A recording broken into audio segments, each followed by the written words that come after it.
Di kaki Gunung Pulosari yang agung, di antara lembah hijau yang diselimuti kabut pagi, terhampar sebuah negeri yang riuh oleh denyut kehidupan. Inilah Salakanagara, negeri perak yang bercahaya di bawah matahari tropis.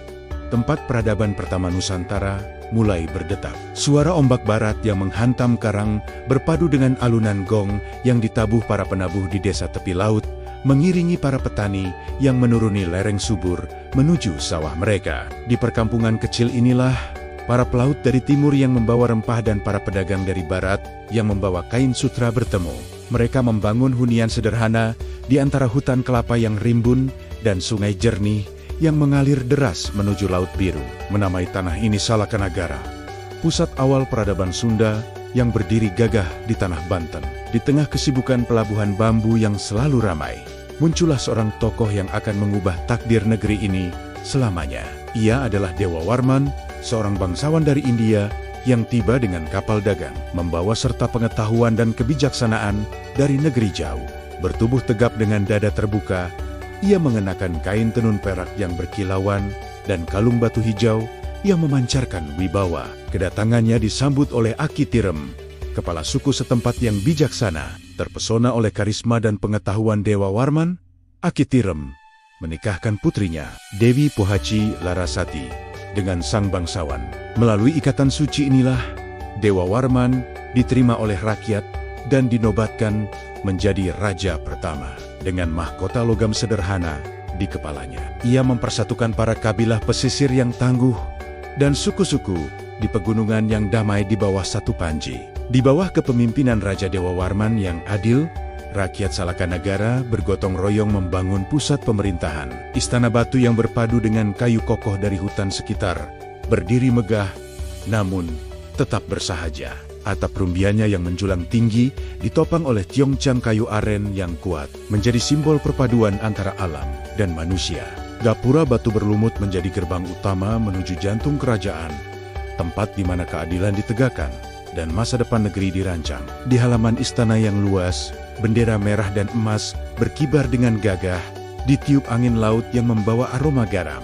Gonggong perunggu yang mengkilap ditabuh saat upacara penting, suaranya menggema hingga ke lembah, sementara aroma dupa yang dibakar menyebar, menciptakan suasana sakral dan damai di pusat kekuasaan di tanah Banten. Tak lama, Salakanagara tumbuh menjadi pelabuhan di ujung dunia, sebuah mercusuar peradaban di Nusantara. Pelabuhan bambu di tepi lautnya tak pernah sepi. Kapal-kapal besar dari Cina dengan layar merahnya yang khas kapel-kapel dari India yang membawa gulungan kain dan permata, serta perahu-perahu dari kepulauan rempah di timur.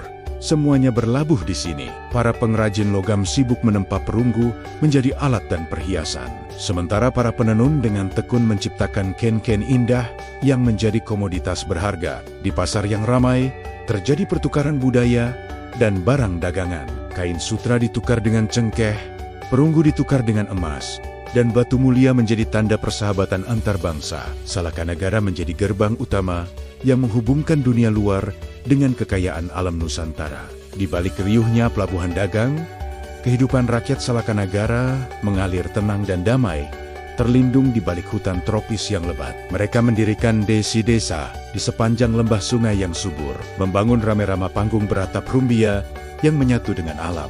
Para petani bercocok tanam di sawah terasering yang menghijau dengan latar belakang gunung biru dan laut yang membentang luas. Suara seruling bambu yang merdu sering terdengar, dimainkan oleh para gembala di sore hari. Nadanya menggema di antara pepohonan. Aroma cendana yang dibakar saat upacara adat berbaur dengan segarnya aroma kelapa muda yang baru dipetik. Di balai rakyat yang sederhana, para tetua berkumpul menuturkan kisah-kisah leluhur kepada generasi muda, memastikan tradisi dan kearifan lokal terus hidup dan diwariskan. Waktu terus berjalan, dan bayang-bayang dari timur mulai mendekat. Tahta Salakanagara diwariskan dari satu generasi ke generasi keturunan Dewa Warman berikutnya.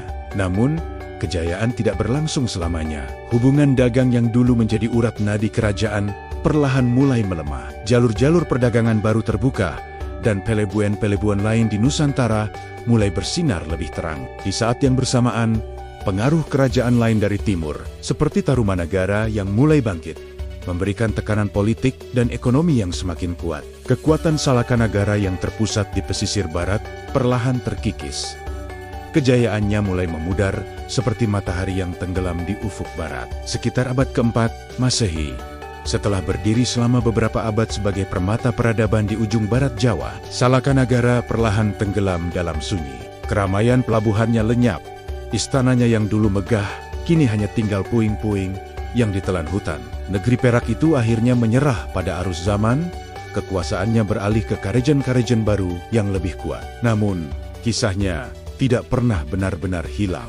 Ia meninggalkan jejak yang kini hanya tersisa dalam beberapa prasasti dan hidup abadi dalam legenda orang Sunda. Sebagai cikal bakal kerajaan besar yang pernah bersinar terang. Sebagai bukti bahwa di tanah Banten inilah denyut peradaban Nusantara pertama kali berdetak dengan kencang.